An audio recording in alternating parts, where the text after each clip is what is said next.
Pételo, chapitre 3, 10e verset, pour autant le combat Jésus-Christ de Nazareth. Yeoyo azali na posa na kosepela bomoi. Pe komona mikolo malamu. Tika ete apekisa lolemo na ye makambo mabe. Pe bibebu na ye maloba na kozimbisa. Amen. Amen. Amen, peuple de Dieu. Amen. Si quelqu'un en fait veut aimer la vie et voir des jours heureux, qu'il préserve sa langue du mal et ses lèvres des paroles trompeuses. Amen. Amen, peuple de Dieu. Toli na biso lelo ezwami na mukanda ya liboso ya Pételo, ou la première épître de Pierre. Quand nous parlons ou nous analysons ou nous épinglons l'épître de Pierre, nous voyons que là-dedans, il y a ce qu'on appelle les indications épistolaires. Et parlant des indications épistolaires, du début jusqu'à la fin, qui présentent les caractéristiques d'un écrit didactique. Et ces écrits didactiques, on peut les scinder en deux parties. Première partie, Pierre présente un traité catéchisme dans lequel alternent deux éléments. Le premier élément, c'est le développement doctrinal, et le deuxième élément, c'est des applications paramétriques. Et dans ces deux éléments, on peut conclure pour pouvoir y retenir deux autres éléments. Il s'agit des interpellations familières ainsi des exhortations pleines de ferveur pastorale. Amen, peuple de Dieu. Namukanda oyo ya Pételo ya liboso ezali mukanda oyo mayema komami na ebandeli tina suka maye wana mazolakisa ba exemple palpable oyo Pierre azomeka korameni libota ete bamona ndoleni bakotambolaka. Amen libota. Amen. Amen, peuple de Dieu. Amen. Bakotamboleni loleni bakodévelopper doctrine par rapport à ma doctrine mosusu. Loleni bakozala affecté, bakozala n'adhésion na oyo Jésus-Christ de Nazareth ayaki kobikisa milimo ya bato message na ye. Parce que bandeko na ngai ya ye moment na époque wana bato mingi bazaki orienté na judaïsme, c'est-à-dire quoi? Babane ko respecter mingi Ancien Testament, maye oyo matali Nouveau Testament epa na bango babane komona ke eza na tina te. Mais ezaki moment oyo ezala Pierre ezala Paul baépître nyonso ezorameni bato vers le christianisme, ezolakisa bato ete oui, Ancien Testament, ok, on croit en Dieu, ok, nous croyons aux prophètes, Abraham, etc. Ok, mais Jésus-Christ de Nazareth ayeke bikisa milimo ya bato nyonso, atangisi makila na ye, ami offrir comme beka afin que moto nyonso akondima ye abika. Amen, peuple de Dieu. Amen. Amen, libota. Mais quand nous pouvons conclure dans ce sens que l'épître de Pierre, première épître de Pierre, laisse une structure basée sur 4 points. Premier point, l'adresse ou salutation. Deuxième point, action de grâce et exhortation à la sainteté. Troisième point, conduite à tenir. Comme l'exemple de Jésus-Christ de Nazareth. Enfin, quatrième point, exhortation aux anciens pour revenir à la raison. Mais le message d'aujourd'hui se focalise.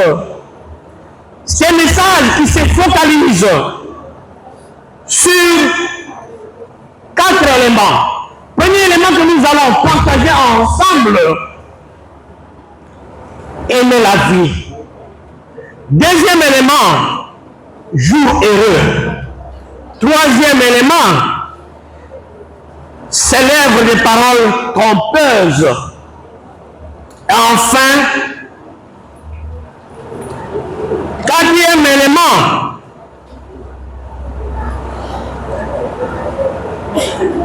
préserver sa langue du mal. Moi, je vais essayer de na tolio tokosolola biloko omiye ye oyo azali na posa na kosepela bomoi jour heureux elingi koloba nini elingi eloba nini mpo na bango lelo ezolobela biso nini. Eloko ya mibale,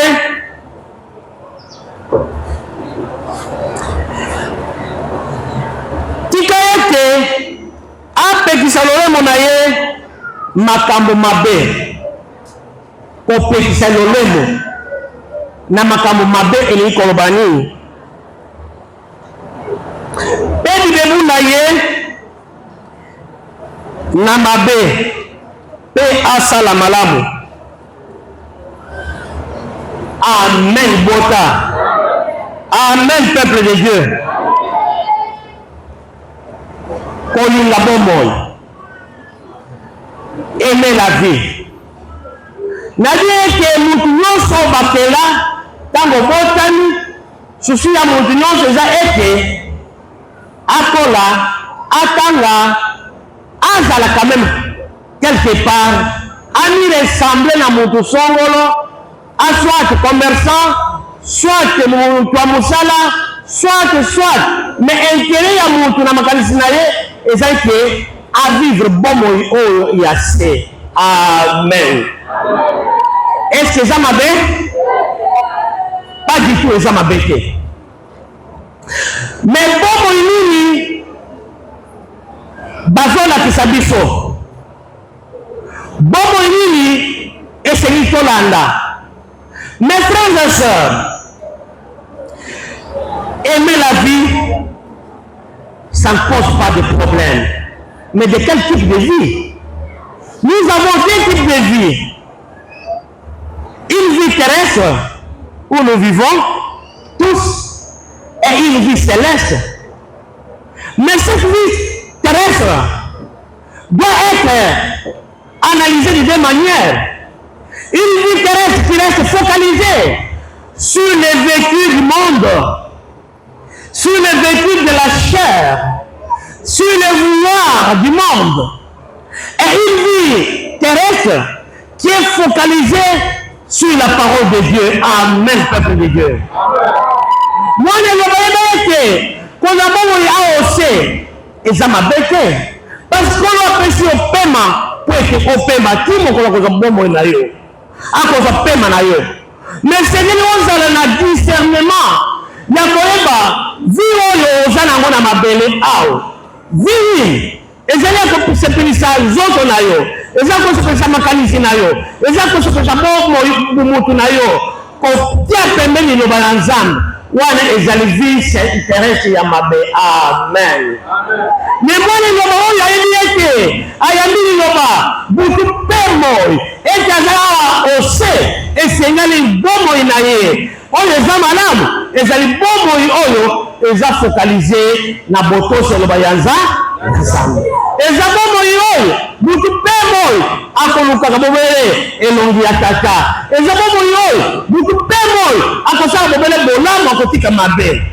Ntango yo awa na ose na kati na yo omoni ete ozovivre ke pour kosalaka bobele mabe, koboya kolanda liloba, koboya kolanda prophète Cole na message azopesa, prophète Cole pozo mingi message azopesa, koboya toni nyonso ezokita yo olobi ete yo oza nyonso ezali erreur grave.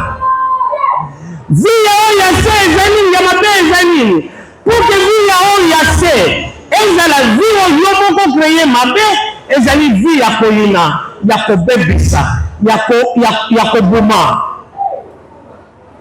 Okokuta moninga lilobi ekolakisa biso ete to respecte ba grand frère, mais okomona ondimi liloba ça fait des années yo chaque jour ozobimisa pema na bango, chaque jour ozotangisa makila, ezali erreur grave. Kovivre kozovivre a ose esi vi na biso a ose ereflete image eloba na Nzambe. Amen bota. Amen peuple de Dieu. Ata oza na passe, ata oza na mignon, plus que ozotosa eloba na vi oyo ya se likolo eyebi yo. Amen. Amen peuple de Dieu. Alors, tant que nous vivre à ose, à une caractéristique moko, on est esengeli mikolo na ye nyonso ezala malamu. Mais tokotala na kati ya mokili bato bamonaka mikolo malamu quand moto akomona mikolo malamu soki ale atoli, soki aza na mbongo, soki ata classe asilisi, soki atambola mutuka, soki aza na bandako, soki nyonso epai na ye eza facile, alobi wow mikolo na ngai eza malamu. Me moni loba wana ezali kote ete mikolo malamu te, mokolo eza malamu ezali kosepelisa bobele ya bakosepelisa na botosi ya ata olali nzala mosepelisi Nzambe na yo, otamboli na bolingo, otamboli na bomoko, olingi liloba oyo ozosala liloba butu mpe moi, voilà mikolo malamu. Mikolo malamu epa mwa liloba ezali mikolo oyo mwa liloba azoyikanisa bolingo, mwa liloba azoyikanisa bomoko. Mes frères et sœurs, nous devons mettre à cœur qu'un jour heureux, un jour qui fleurit, un jour qui chérit la vie, un jour enchanté, un jour joyeux, c'est le jour où vous allez dans votre moi profond, dans votre existentiel, dans votre être, vous allez tout faire pour vivre dans l'amour, dans l'unité, en obéissant à la parole de Dieu. Plus nous allons vivre dans cette unité, plus nous aurons à vivre, à faire toujours du bien, plus nous aurons à avancer ensemble, malgré les contrariétés de la vie, malgré les difficultés de la vie, et que nous allons nous acheminer vers l'idéal vital de chercher le royaume des cieux en faisant du bien. Chaque jour que vous accomplissez vos tâches vis-à-vis de Dieu, c'est-à-dire vis-à-vis de la parole de Dieu, vis-à-vis de l'Église, une fois que vous vous mettez à cœur et vous décidez de pouvoir vivre cette vie heureuse, une vie qui plaît à Dieu, et c'est cela que vous pouvez parler de passer un jour heureux, un jour où tout ce qui a comme existentiel en vous reflète l'image de la parole de Dieu. Amen. Amen, Bota. mokolo malamu eza mokolo okolia otondi te olie fufu otondi non olie pango otondi olie bipoto otondi mokolo malamu eza mokolo nyonso oyo ozosala bolamu mokolo nyonso ozokosa liloba epa na yo eza mokolo malamu. Amen. Amen. Libota. Mais pour que mokolo malamu ezala kati na yo, pour que misala ya tata ezala kati na yo, pour que bolingo ekana kati na yo, sala effort ete opréserve lolemo na yo na mabe. Kopréserve lolemo na yo na mabe ezali nini? C'est-à-dire ntango yo oza na kati ya bomoi oyo ezala makanisi ye yo eza makanisi oyo liloba ezosepela na yango ezala maloba ezobima na kati na yo eza maloba oyo liloba esepeli na yango tiki liloba ezali mobele yawo ezala josi nyonso kosala esika eza na ndako na yo eza mosala yawo asepela na yango. Mais mingi na kati na biso nini etambolaka mingi okomona mwana liloba andimi liloba aomela liloba me mosala na ye kaka koloba bilobaloba bilobishi kotutisa bato konyonga bato koyina bato na yo bakoloba osala epa na yo wana te esengeli opesa yo version ezokende à l'encontre ya message eloba ya nzambe. Amen. Amen. Libota. Amen. Peuple de Dieu. Nous devons préserver nos langues du mal. Ben, nous savons dans la vie, nous avons le mal et le bien. Et chacun d'entre nous doit choisir l'orientation de notre vie, de votre vie, de notre vie. Et focaliser sur quoi? Quel est notre socle? Est-ce que sommes-nous capables du jour au jour persévérer à faire du bien? Sommes-nous capables du jour au jour d'aimer tout le monde, même nos ennemis? Sommes-nous capables du jour au jour annoncer la parole de Dieu à travers nos œuvres? Pouvons-nous vivre du jour au jour? Tout ce que nous aurons à parler, tout ce que nous aurons à poser comme geste, refléter l'image de la parole de Dieu, refléter l'image du prophète Comte Paul Dominique, refléter l'image de cette église. Ou soit, nous sommes là que pour contrecarrer, pour contrarier, pour glosser cette parole, pour glosser ce message. Mes frères et sœurs, chacun de nous doit prendre conscience que pour pouvoir vivre, il faut se focaliser dans l'obéissance de la parole de Dieu. Il faut se focaliser dans l'amour, dans l'unité, dans les actes prouvant la présence de la parole de Dieu. Amen.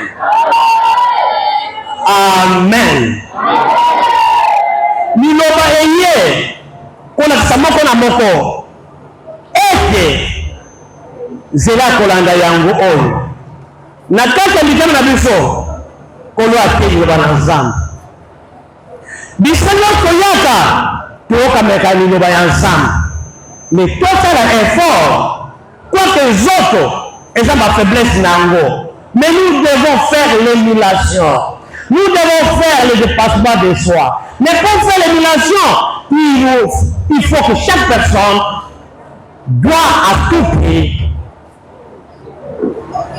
faire le dévouement, les sacrifices. C'est sacrifier pour faire du bien. C'est ce qui est important. Moi, comme les autres, c'est ma faiblesse. Mais il y a et qui télévision. Liloba yao eza kati ya motema na yo liloba na yao ozoka ngo mikolo na mikolo sala effort ete soki ozaki na 1 omata na 2 ozaki na 2 mata na 3 parce que vi na biso eza lolenge mutu azomata na ngomba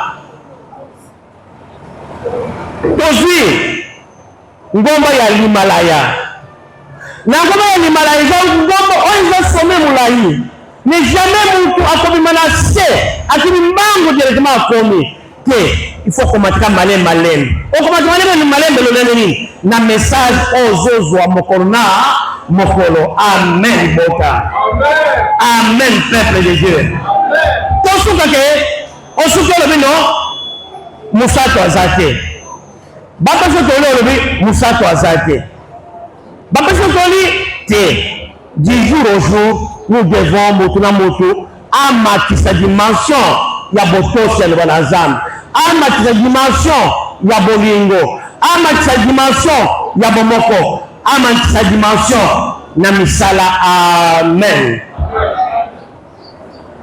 Amen, peuple de Dieu. Nous appuyons ce qui sort de la bouche de notre prédicateur dans le livre de Jacques. Jacques chapitre 2, le verset 9 jusqu'au 10e verset. Nous lisons les Saintes Écritures au nom du Seigneur Jésus-Christ de Nazareth. Mais si vous faites acception des personnes, vous commettez un péché. Vous êtes condamnés par la loi comme des étrangers. Car quiconque observe toute la loi, ne pêche contre un seul commandement, devient coupable de tous. Nous le lisons encore pour qu'il y ait compréhension. Mais si vous faites acception des personnes, vous commettez un péché. Vous êtes condamnés par la loi comme des étrangers, car quiconque observe toutes les lois, mais pêche contre un seul commandement plutôt devient coupable de tous. Nous allons encore appuyer dans Psaume. Psaume chapitre 61. Le 5e verset. Psaume chapitre 61, le verset 5. Nous lisons les Saintes Écritures au nom du Seigneur Jésus-Christ de Nazareth. Je voudrais séjourner éternellement dans ta tente, me réfugier à l'abri de tes ailes. Nayoka na oyo te. Eza kina te, eza pe lifuti te. Mwa iloba tambola na bomoko na bato nyonso. Na bawo basali yo mabe, na bawo balingi yo kolisa bobele bolingo. Peut-être na bolamu kosala, me bato balingi yo, me bato wana atave bolamu wana bakozonga na nzela. Au côté bango à travers bolingo na yo. Amen. Amen bota. Mwana iloba sala effort eke maemaso moto na Nzambe prophète Paul Dominique à la kisibiso à travers message oyo, à travers iloba oyo tiango na misala kopona te ona kosala te. Sala eke yo ozala disposé. Loleni koza disposé, mais soki yo na bomo na yo maso ekosenga maka na kati esika oyo, na kati église oyo, et pas motu naza le prophète Paul Dominique. Soko kotia kango na misala kono akopesa kinya. Voilà bomo e malamu. Voilà jour heureux. Oyo ozotamba ovela botosi ya iloba ya Nzambe oyo. Mwani iloba po koma na dimension wana zala na susi zizi nini okoza nango, susi nini ekotambwisa yo eke mikolo nyonso okotambulaka sepela ete ovanda na tante po ete Yawe azala ebombeli na yo, liloba ezali ebombeli na yo. Ata pasi eye, ata minyoko eye, talela bobele ya kolenga te kobanga pété. Parce que Yahweh azali mokeli ya nyonso, Yahweh ayebi yo. Amen, peuple de Dieu. Maintenant, tant que vous loba, butu pe moi, makanisi na ye kozala focaliser lolenge wana. Ete ozala kati ya loba, osala nzambe na yo. Sala ete comme ekomami na psaume, ekomami ete l'amour que je trouve pour ta maison me dévore. Ou l'amour que je trouve pour ta maison me consume. Komi tala yo mokote, tala ete bomo na yo mobimba, ezala makanisi na yo, ezala maboko na yo, ezala makolo na yo, nyonso ezali mpo na kosala nzambe na yo. Nyonso ezali disposé osalela nzambe na yo. Quand est-ce qu'une personne, au fond de son cœur, se décide de pouvoir aimer la maison de l'Éternel? Quand est-ce que la maison de l'Éternel le consume? C'est quand cette personne-là se décide de focaliser sa vie tout entière. Disposée, la vie est disposée que pour servir son Dieu. Pour vivre dans l'amour avec tout le monde. Pour vivre dans l'affection avec tout le monde. Pour vivre une vie qui reflète l'image de la parole de Dieu. Mes frères et sœurs, tout passera. Tout passera. Un jour, chacun de nous ira. Et ce jour-là, c'est bien de pouvoir se préparer du jour au jour pour vivre d'abord le jour heureux qui est focalisé, de vivre en adhésion avec l'Éternel, avec sa parole.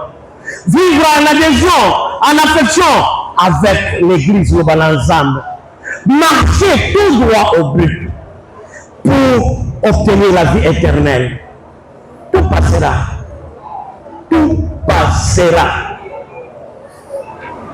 N'importe quel stade, n'importe quel rang où vous vous situez, n'importe quel niveau d'études où vous vous situez, n'importe quel moyen que vous possédez, mettez à cœur que tout passera.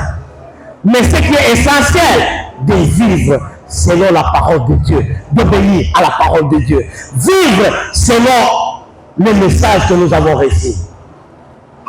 Et pourquoi Pierre, plus loin, il insiste pour ramener ce peuple de quitter de fausses doctrines. Pourquoi il insiste qu'il faut qu'on puisse se focaliser sur Jésus-Christ? Et toi aussi, et moi aussi, nous tous ensemble soyons focalisés dans cette parole.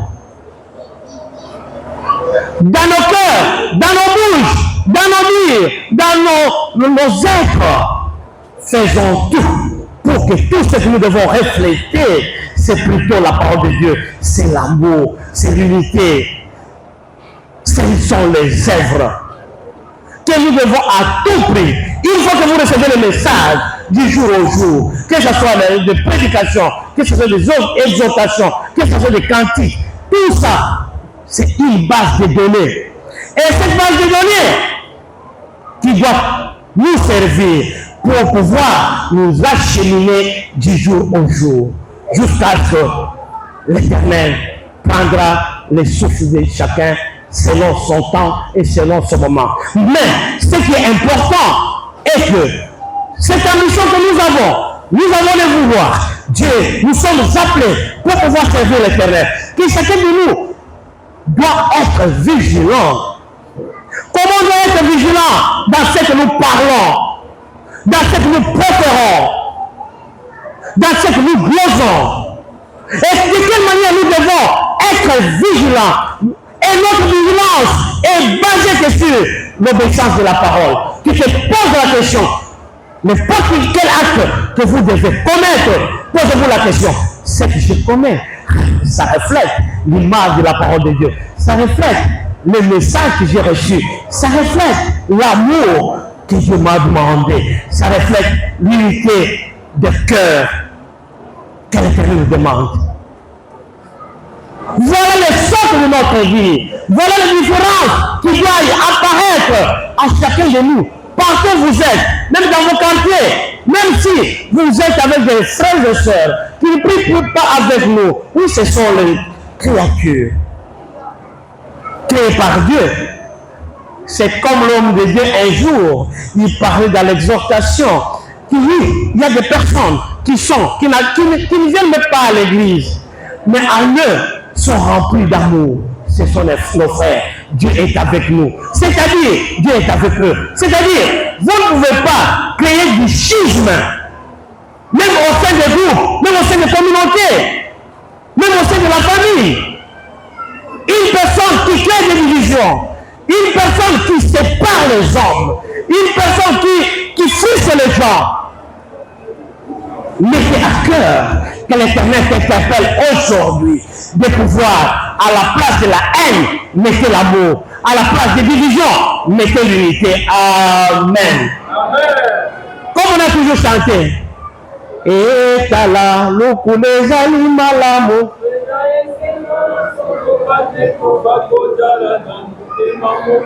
Et tala, l'oku les animalamo. Na yesengo. Ça tu vas te passer un boté mamoko. Esengeli moko na moko ayeba ete na wakele na bobo ina ye mobimba pete aza mota moko na batu nyonso na bayi na baseki na bapendi yawa bengi yo lelo ete ezala motema moko na bango sino mosasi osaliza punda soki bota moko te division là où il y a la division nani avandi amen bafrère. Et ça libota na yo division nani avana kati ya libota wana même na famille na yo division nani avana esika wana même na ndako na yo même na classe na yo même na mosala na yo te bani loba mettez à cœur nous sommes des véritables messagers. Messager de quoi? Le message que nous avons reçu auprès des prophètes Paul Dominique, nous devons y transformer, y transmettre auprès des personnes qui n'ont pas encore cru, qui n'ont pas encore reconnu ces messages. Nous sommes là que pour refléter cette image. Ça ne sert pas d'être quelque part. Et quand tu es quelque part, tu prends l'image de la parole de Dieu, tu mets. Tu jettes ça plus loin, tu reflètes notre image. Non, partout nous devons refléter l'image de la parole de Dieu. L'image d'amour, l'image d'unité, l'image d'affection. Et je vais vous dire dans la maison même que famille na yo, on peut comment il va bazawana, mais bayo kana kata moi cité, bayo kana kata pour nous tuer. Bon, nous avons toujours des problèmes. Yahweh a bien dit Yahweh a bien dit na pour que aucun transformer famille wana afin que bamona bolingo ezoyika na kati na yo afin que obikisa milimo wana. Amen. Et le bonhomme avait même na kati esika oyo esengeli motu nyonso bomoko ezala bolingo ezala. L'unité fait la force. L'union fait la force. Tous exemple moké. Tous exemple ya ya famille. Papa, maman, bana, bayo kanata mokete. Mwana ya kengambo na ye. Papa kengambo na ye. Maman kengambo na ye. Est-ce que boto wana ezana progression? Mais na libota oyo batu nyonso bakosalisa makanisi na bango. Pour que bava na kinya bakomisa nzambe na bango basa nzambe na bango ezala bozui ezala bozangi ezala boyebi ezala kozanga koyeba ete bato nyonso boi focaliser na boningo ya liloba oyo Yahweh atikaka bango te. Amen. Amen, peuple de Dieu. Mikuna motu na motu nyonso mikuna oza wapi oza mutu maloba na yo kaka odivize bato maloba na yo kaka ya kufini maloba na yo kaka ya lukuta oza mutu maloba na yo eza kosangisa maloba na yo eza bomoko mawa yo na yo ezali vérité. Vérité ezali bananza nasa. Tout ça l'effort bande konangai. Plus que tosa liloba oyo, plus que ça liloba oyo, plus que vivre na kati liloba oyo, plus que kosa makanisa biso nyonso ezala focaliser na bolingo ya liloba oyo, na bolingo ya moko na moko. Plus que kozala ezala bikelamu ya tata bande ba grand frère wana. Totalise makilao na bango te, to ça pema te. Je vous dis et je vous assure la vérité. Pour le bande wana na exemple moko bandeko wana soko na kisi bango bolingo bango pe bakona so bolingo soko na kisi bango te bango pe bakona so yo kibalingi yote. Amen amen. Okomana batu ni bale moko tozu ba grand frère nyeki bambwa même banyao ovana mbwana ndako na yo yo zolia nende kwa zova na nzala oyeka bima akende kolokota libanda mikuwa akonda mikuwa yeko babenga kani makeup me nyama kokonda babenga kani na lingana. Amen. Nini heureusement vous comprendre ozana ndeko ndeko na kondi akomi kaka squelette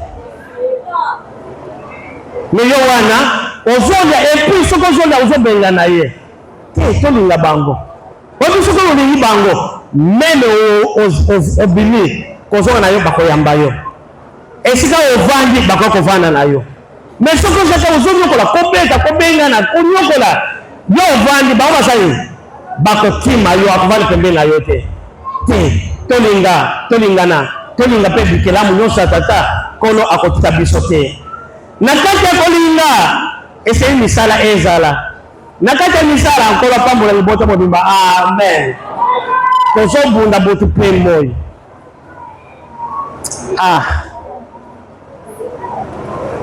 Bandeko bolamu eza bolamu. Pour la toute première fois, dans le bien, pour la toute première fois, semaine passée, Bolé ici, parce que c'est un témoignage, il y a boulot. Pour la première fois, depuis qu'on attend mon siège oyo, au moins na mundi, bandeko, nous avons besoin ensemble. Nous avons ensemble. Bon, on a prêché l'université, on a un témoignage, tout le monde a bayango. C'était un mardi. Amen, Bota. Un mardi. Ma coquille, c'est là. Ton van l'ingénieur à chantier, nous qui passe la montée. Même si ingénieur, tu peux freiner les salatiers. Na quelque des femmes. Alors, bon, on a géré pour ça $1000. Là, que les biscagnos, na défend la kozongisa. Amen, Bota. Amen, Bota. Na bimi la chantier. Na bimi ingénieur. Na kei ko des femmes. Ingénieur vend. Oh, ozo vanda. Ndé na kei na zozongo. Bandeko. Kolo asana bino. Amen. On comme quelque part. Donc, on a vendu, calculé, on a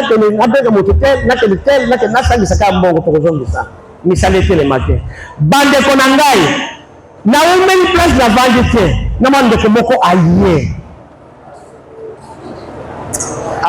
loba eza ensemble abimisi mbongo oyo ngala zaki na pusa $1000 a pesingai. Amen.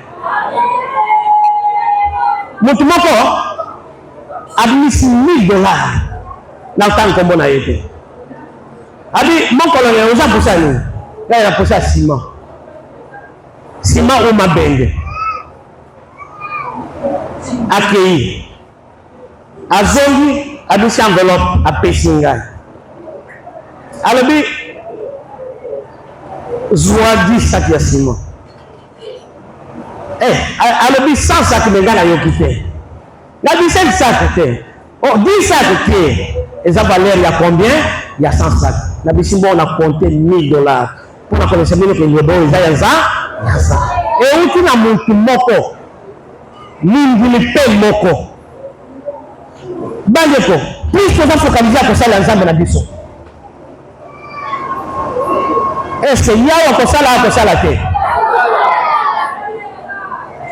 Nazimbo wala ya sona hivi sabino. Nathalie qu'on a mon prophète. Nathalie esprit n'a pas prophète Konde.